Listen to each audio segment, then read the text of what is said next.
सती म्हणे तुम्ही देव लोकपालक सदैव, तुम्ही म्हणता घेतली धाव वाटे अभिनव आश्चर्य. अनुसूया मातेला सुद्धा अचंबा वाटला आणि अनुसूया माता काय म्हणतायत पहा बर.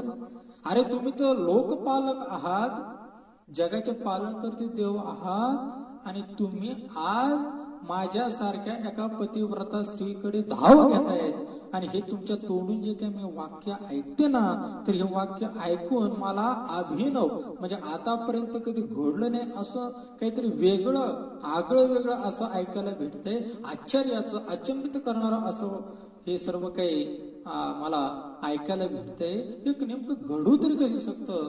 एका पतिव्रता स्त्रीकडे तुम्ही धाव तरी कशी घेऊ शकतात? कारण की तुम्ही देव आहात, तुम्ही लोकपालक जगाचे पालन करते आहात. हे कसं घडू शकतं असा प्रश्न अनुसूया माता त्या देवांना